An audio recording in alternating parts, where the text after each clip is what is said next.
Hi everyone, मेरा नाम है देव टैंगुरी। आप सभी का स्वागत है हमारे YouTube channel the twin bros में। आज की इस वीडियो में हम through the eyes of travellers के मोस्ट इंपॉर्टेंट क्वेश्चंस यानी कि हमारी फंसना पक्का है सीरीज को स्टार्ट करने वाले हैं। इस एक वीडियो में एनसीईआरटी को पूरा निचोड़ के जितने भी क्वेश्चन बन सकते हैं पूरे के पूरे मैंने डाल दिए हैं। तो ये वीडियो देखने के बाद आपको किसी और जगह पे भटकने की जरूरत नहीं पड़ने वाली है। सीधे स्टार्ट करते हैं हमारे क्वेश्चन नंबर 1 के साथ। Write a note on the life sketch of Al Biruni.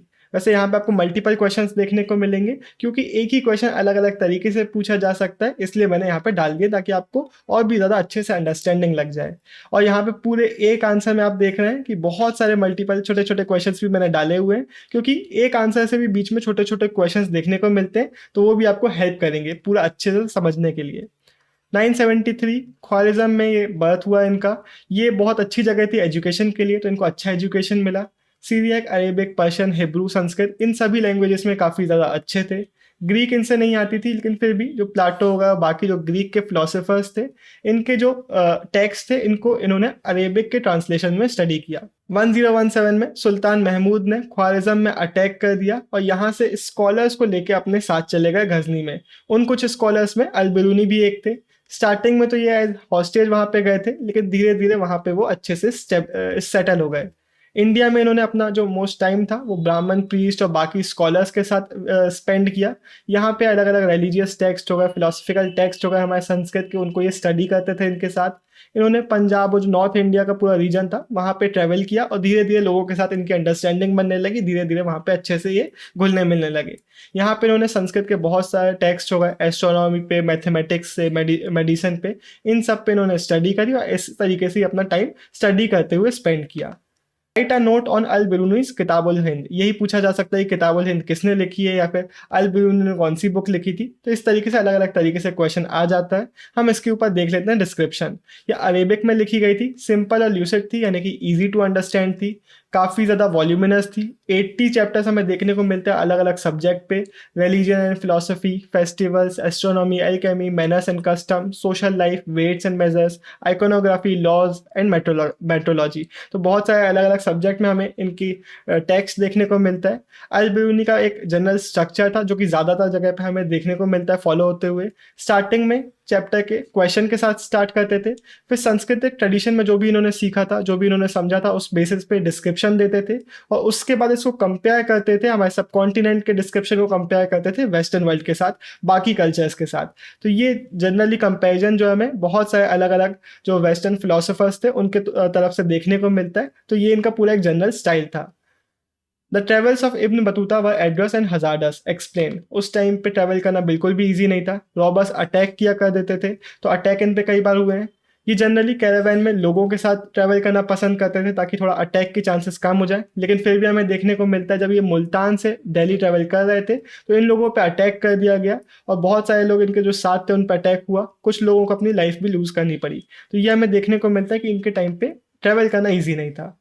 Explain briefly the barriers felt by Al-Biruni in understanding what he observed in India. पहला barrier, Sanskrit was too different from Arabic and Persian, इसलिए उसको translate करना easy नहीं था।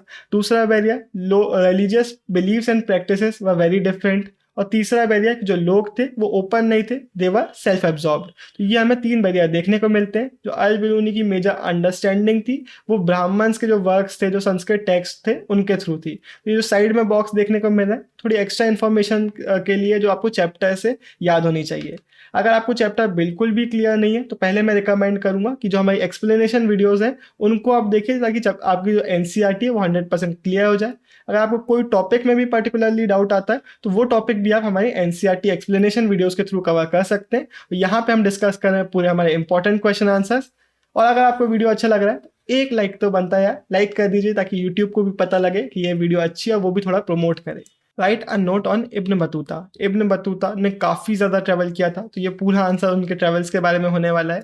इनकी book का नाम था रीला। ये एक मोरक्कन ट्रैवलर थे, इनको भी काफ़ी ज़्यादा अच्छी एजुकेशन मिली हुई थी। इंडिया में आने के पहले ये Mecca, Syria, Iraq, Persia, Yemen, Oman और काफ़ी ज़्यादा बाकी ईस्ट अफ्रीका की जगहों पर भी ट्रैवल कर चुके थे। सिंध में 1333 में आए। यहाँ पे इन्होंने मोहम्मद बिन तुगलक के बारे में सुना और उनके पास ये मिलने गए। उनसे जो सुल्तान थे इनसे काफ़ी ज़्यादा इम्प्रेस हो गए क्योंकि काफ़ी ज़्यादा अच्छे स्कॉलर ये थे। इनको एज काजी इन्होंने एज जज अपॉइंट कर दिया दिल्ली में। इसके बाद काफ़ी टाइम तक ये एज जज इन्होंने सर्व किया इंपीरियल सर्विस में, लेकिन इसके बाद इनको कुछ मिसअंडरस्टैंडिंग हो गई किंग के साथ, तो इसलिए इनको प्रिजन में डाल दिया गया था। जब मिसअंडरस्टैंडिंग क्लियर हुई तो वापस से इनको इंपीरियल सर्विस में रख लिया गया।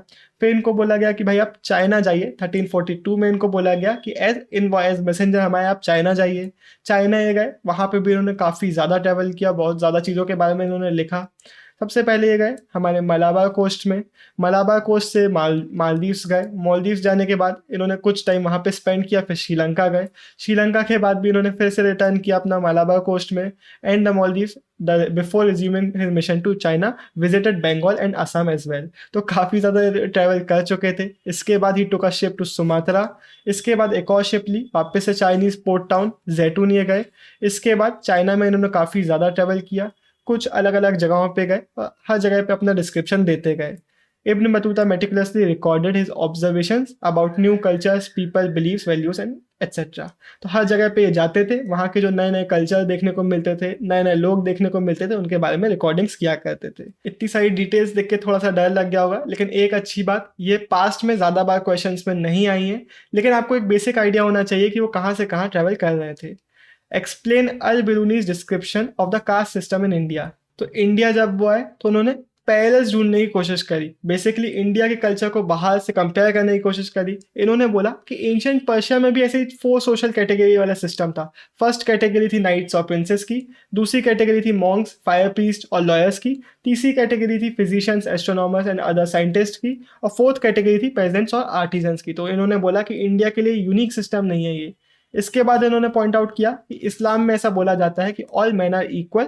हाँ, बस उनका जो ऑब्जर्वेंस ऑफ पिएटी है, गॉड की तरफ जो डिवोशन है, अपना जो रिलीजियस प्रिंसिपल्स है, वो अलग अलग है। ये इन्होंने बताया। इसके बाद इनका कहना था जो इंडिया में जो पोल्यूशन का नोशन है, ये एकदम गलत है। इंडिया में उस टाइम पे बोला जाता था, हमारे ब्राह्मणिकल टेक्स्ट में हमें देखने को मिलता है कि कुछ लोगों को पोल्यूटेड बताया जाता था, लेकिन इनका कहना था ये प्योर इम्प्योरिटी वाला कोई सिस्टम ही नहीं होता है। हर चीज़ अपने आप प्योर होने लगती है। जैसे कि जो हमारा एयर है उसको सन क्लीन कर देता है, जो सॉल्ट है हमारे ओशंस में वो पानी को क्लियर कर देता है, ऐसे ही हर नेचर जो चीज़ है वो अपने आप इम्प्योर से प्योर हो जाती है। तो ये जो सिस्टम है इम्प्योरिटी का, ये बिल्कुल भी लॉज ऑफ नेचर के अंदर नहीं है, ये उसके अगेंस्ट है। तो ये इनका कहना था। हालांकि इन्होंने कुछ संस्कृत टेक्स्ट से अपनी पूरी अंडरस्टैंडिंग बनाई थी। जो एक्चुअल जो हमारा सिस्टम था वो इतना ज़्यादा रिजिड नहीं था सोसाइटी में। Ibn Battuta found cities in the subcontinent full of exciting opportunities substantiate। सबसे पहले तो जो पॉपुलेशन थी वो काफ़ी ज़्यादा थी, सिटीज़ काफ़ी ज़्यादा प्रॉस्पेरस थी, क्राउडेड स्ट्रीट्स रहती थी, जो बाजार्स होते थे वो काफ़ी ज़्यादा कलरफुल और ब्राइट होते थे, बहुत सारे गुड्स वहाँ पे देखने को मिल जाते थे। दिल्ली में इन्होंने बताया कि जो पॉपुलेशन है वो बहुत ही ज़्यादा है, शायद इंडिया की सबसे ज़्यादा पॉपुलेशन यहीं पे है। लेकिन जो दौलताबाद है महाराष्ट्र में, वहाँ पे भी कोई कम पॉपुलेशन नहीं है, वहाँ का भी बाज़ार कोई कम नहीं है। यहाँ पे बाजार के बारे में बताया गया कि सिर्फ इकोनॉमिक ट्रांजैक्शन नहीं होते, बल्कि ये एक हब है सोशल और कल्चरल एक्टिविटीज़ का। यहाँ पे हमें बाजार्स में मॉस्क और टेम्पल देखने को मिलते हैं, डांसर्स, म्यूजिशियंस और सिंगर्स भी परफॉर्म कर रहे होते हैं कई बार। यहाँ पे इब्न बतूता ने एक और चीज़ बताई कि इंडिया में जो प्रोडक्शन है, एग्रीकल्चर है, वो काफ़ी ज़्यादा अच्छा है, क्योंकि यहाँ की जो सॉइल है वो काफ़ी फर्टाइल है, इसलिए फार्मर्स एक ही साल में 2-2 क्रॉप भी उगा रहे होते हैं। इसके बाद इन्होंने बताया कि जो सब कॉन्टिनेंट है, पूरे एशिया में यहाँ पे अच्छा खासा ट्रेड नेटवर्क फैला हुआ है, और इंडियन सब कॉन्टिनेंट के जो मर्चेंट्स हैं काफ़ी ज़्यादा ट्रेड भी कर रहे हैं। तो वेस्ट एशिया और साउथ ईस्ट एशिया में काफ़ी ज़्यादा ट्रेड नेटवर्क फैला हुआ था।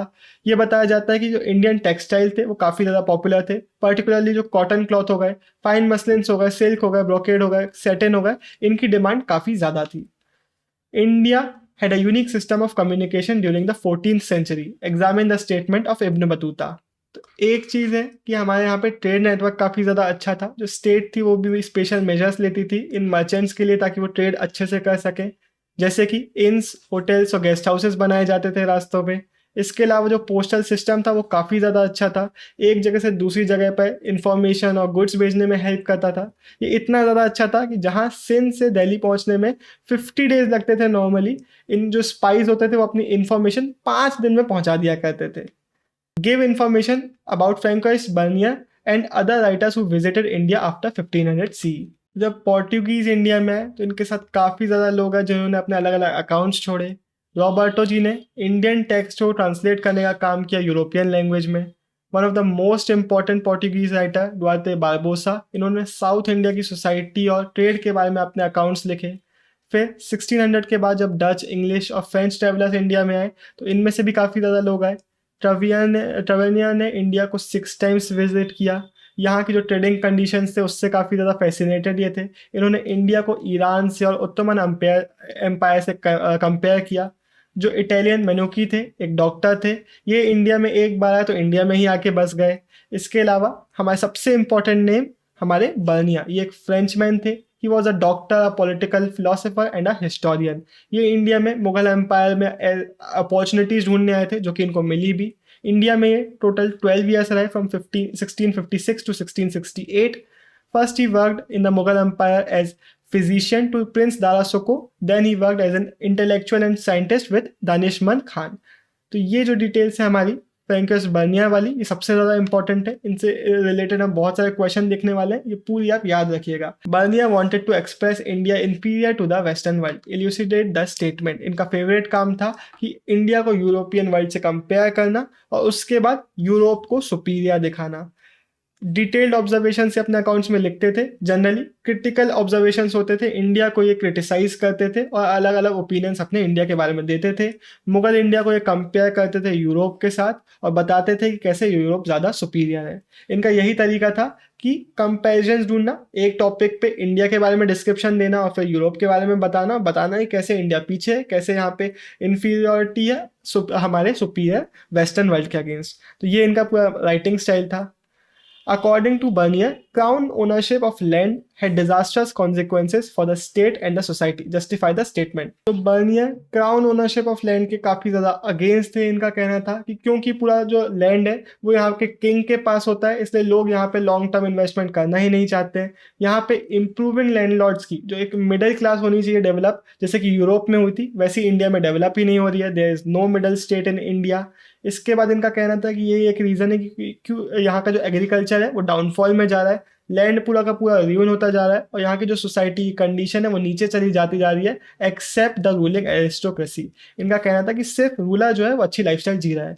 मुगल एम्पायर को इन्होंने बताया कि it's king was the king of beggars and barbarians, it's cities and towns were ruined and contaminated with ill air, its field overspread with bushes and full of pestilential malicious, यानी कि यहाँ पे बीमारियाँ फैलती जा रही है, तो पूरा एरिया है वो बहुत ज़्यादा खराब है।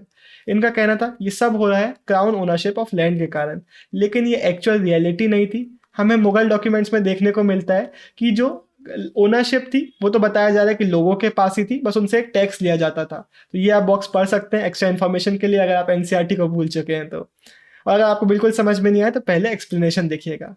Bernier's description of imperial land ownership influenced Western theorists like French philosopher Montesquieu and German Karl Marx, justify with suitable arguments.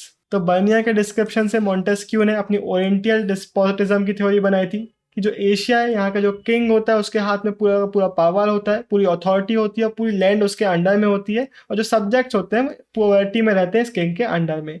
ऐसे ही कार्ल मार्क्स ने अपनी बनाई थी, इन्होंने अपना थ्योरी दिया था एशियाटिक मोड ऑफ प्रोडक्शन पे। इन्होंने पूरा अपना बताया था कि एशिया में क्या होता है, जो स्टेट होती है वो पूरा का पूरा सरप्लस ले लेती है, जो विलेजेस बचते हैं ऑटोनोमस और एजेलिटेरियन विलेजेस यहाँ पे, जहाँ पे पूरा सबके पास इक्वालिटी है, किसी के पास कोई सरप्लस बच ही नहीं रहा है। imperial courts also respected their autonomy, इनके पास ऑटोनॉमी भी होती है इन विलेज कम्युनिटीज के पास, लेकिन यहाँ पे कोई ग्रोथ नहीं हो पा रही है, ये एक स्टेगनेंट सिस्टम बन चुका है। तो ये इन्होंने बताया था पूरा का पूरा बर्नियर के डिस्क्रिप्शन के बेसिस पे। Explain the views of Bernier about a more complex social reality of the Mughal empire. Bernier ने दो तरीके के कॉन्ट्रास्टिंग ओपिनियन दिए थे। पहला इन्होंने बताया था कि जो आर्टिजन्स हैं इनके पास इंसेंटिव ही नहीं है खुद की क्वालिटी को ग्रो करने का, क्योंकि जितना भी प्रॉफिट होता है वो तो स्टेट छीन लेती है, इसलिए मैन्युफैक्चरर्स पूरे के पूरे डिक्लाइन में जा रहे हैं। दूसरी चीज़ इन्होंने जस्ट ऑपोजिट बता दी थी, इन्होंने बोला था that vast quantities of the world's precious metals flowed into India, क्योंकि काफ़ी ज़्यादा एक्सपोर्ट ये लोग कर रहे हैं, उसके बदले में इनको गोल्ड या फिर सिल्वर मिल रहा है। तो ये जस्ट कॉन्ट्रास्टिंग ओपिनियन है।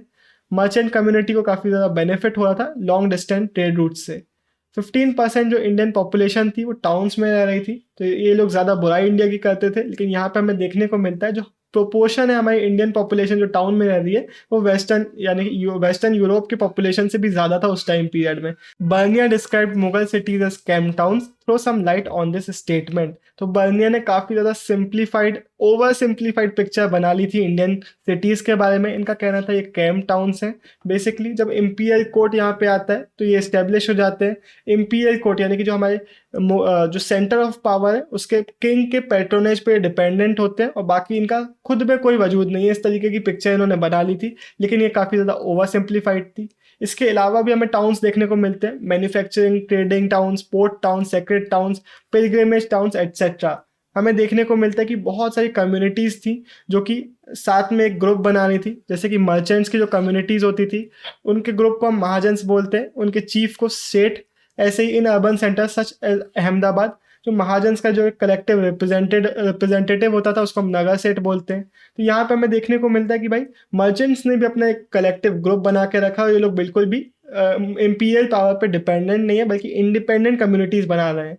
ऐसे ही फिजिशियंस हो गए, टीचर्स हो गए, लॉयर्स हो गए और भी बाकी जो अलग अलग कम्युनिटीज़ हैं अपने अपने ग्रुप बनाते थे जो कि कई बार इम्पीरियल पैट्रोनेज पे डिपेंडेंट होते थे, कई बार इंडिपेंडेंट भी होते थे। तो ऐसा नहीं था कि सिर्फ और सिर्फ इम्पीरियल पैट्रोनेज पे हर काम चल रहा था। Why did travelers who came to India sometimes took social inequalities for granted as a natural state of affairs? Explain with example. कई बार ऐसे होता था कि जो ट्रेवलर्स होते थे वो सोशल इनइक्वालिटीज़ को फॉर ग्रांटेड ले लेते थे। जैसे कि जो स्लेव्स बिक रहे हैं ये तो काफ़ी ज़्यादा कॉमन चीज़ है। तो उसका यहाँ पे हमने इब्न बतूता काफ़ी डिस्क्रिप्शन देखने को मिलता है स्लेव से रिलेटेड। ये बताते हैं कि काफ़ी ज़्यादा ओपनली स्लेव्स मार्केट में बिक रहे होते थे और इनको एज गिफ्ट भी दिया जाता था। ये खुद जब मोहम्मद बिन तुगलक से मिलने जाते हैं तो वहाँ पे उनको हॉर्सेस और कैमल्स के साथ साथ स्लेव्स भी गिफ्ट करते हैं। ऐसे ही जब मुल्तान जाते हैं तो गवर्नर को फिर से ये स्लेव गिफ्ट करते हैं। और मोहम्मद बिन तुगलक का भी एक इंस्टेंस बताते हैं जब उनको 200 स्लेव्स गिफ्ट में मिले थे। Explain how the accounts of Ibn Battuta and Bernier provide us with tantalizing glimpses of life of Indian women during the 16th and 17th century. तो यहाँ पे जो फीमेल स्लेव्स थी जो डोमेस्टिक लेबर के काम आती थी उनकी प्राइस काफ़ी ज़्यादा कम थी और जनरली हर फैमिली अपने पास लेबर रखा करती थी एज स्लेव्स ताकि वो लोग काम में हेल्प करें। इन लोगों का कहना है, जो हमारे राइटर्स हैं, ट्रेवलर्स हैं, कि जो ईस्टर्न और वेस्टर्न सोसाइटी है इनमें सबसे बड़ा डिफरेंस है कि कैसे इनको यहाँ पे विमेन को ट्रीट किया जाता है। जनरली बोला जा रहा था कि जो हमारा इंडियन सब कॉन्टिनेंट है यहाँ पे विमेन का ट्रीटमेंट बहुत ही ज़्यादा ख़राब है। जो हमारा बर्नियर है ये ऑब्वियसली इनको बहुत ज़्यादा अच्छा लगता था इंडिया को इन्फीरियर दिखाना, तो इसलिए इन्होंने सती के बारे में काफ़ी ज़्यादा डिस्क्रिप्शन दिया। इनका कहना था कि कुछ विमेन चीयरफुली डेथ को एक्सेप्ट करती थी, कुछ को फोर्स किया जाता था सती करने के लिए। विमेंस का लेकिन सिर्फ इतना रोल नहीं था कि सती करना है बस, इनका काफ़ी ज़्यादा क्रूशियल रोल था बाकी कामों में भी। एग्रीकल्चर में ये हेल्प किया करती थी, नॉन एग्रीकल्चरल प्रोडक्शन में भी इनका रोल था। इसके अलावा मर्चेंट फैमिलीज़ की जो विमेन थी वो कमर्शियल एक्टिविटीज़ में भी पार्टिसिपेट किया करती थी। तो ऑब्वियसली विमेन सिर्फ घर के अंदर बंद नहीं थी, उनके और भी अलग अलग इकोनॉमिकल एक्टिविटीज़ और सोशल एक्टिविटीज़ में भी रोल था। Explain giving examples of how the accounts of foreign travelers help in reconstructing the history of India from 10th to 17th century. ये क्वेश्चन सिर्फ और सिर्फ आपको एक बात समझाने के लिए मैंने डाला है, कैसे कई बार क्वेश्चन कंबाइन होकर पूछा जा सकता है। यहाँ पे डायरेक्टली लिख दिया फॉरेन ट्रेवलर्स, यहाँ पे किसी का नाम नहीं दिया हुआ है, तो इसके आंसर में आप तीनों के पॉइंट बना के डालेंगे। आप अल बिरूनी के भी पॉइंट बना देंगे, हमने रीला के बारे में भी पढ़ा है, हमने किताबुल हिंद के बारे में भी पढ़ा है, हमने बर्नियर के बारे में भी पढ़ा है। तो तीनों के डिस्क्रिप्शन को जो हमने अभी पहले देखा उनको आप एक आंसर में लिख देंगे। अब अगर आपके मन में आ रहा है कि भैया जब तक आंसर दे रहे थे तब तक ठीक था, अब आपने बता तो दिया है कि ये आंसर लिखना है, लेकिन कैसे लिखना है, आंसर को फ्रेम कैसे करना है वो समझ में ही नहीं आता है, तो उसका भी मैं सोल्यूशन दे के जा रहा हूँ। हमारा आंसर राइटिंग पे पूरा कोर्स आ चुका है, एक कोर्स को आप देख लेंगे। ह्यूमैनिटीज़ में आपको कभी भी आंसर राइटिंग में, आंसर फ्रेमिंग में दिक्कत नहीं जाएगी। एंड स्क्रीन में डिस्क्रिप्शन में आपको उसका ट्रेलर का लिंक मिल जाएगा, पहले आप ट्रेलर देख लीजिएगा, उसके बाद आंसर राइटिंग कोर्स आप देखिएगा, आपको पूरा प्रॉब्लम आंसर राइटिंग का सॉल्व हो जाएगा। इसी के साथ ये वीडियो खत्म होता है। होपफुली आपको वीडियो अच्छा लगा होगा, अगर अच्छा लगा तो अपने एक दोस्त के साथ भी शेयर कर दीजिएगा, चैनल को सब्सक्राइब कर दीजिए और हम फिर से मिलेंगे। Bye bye.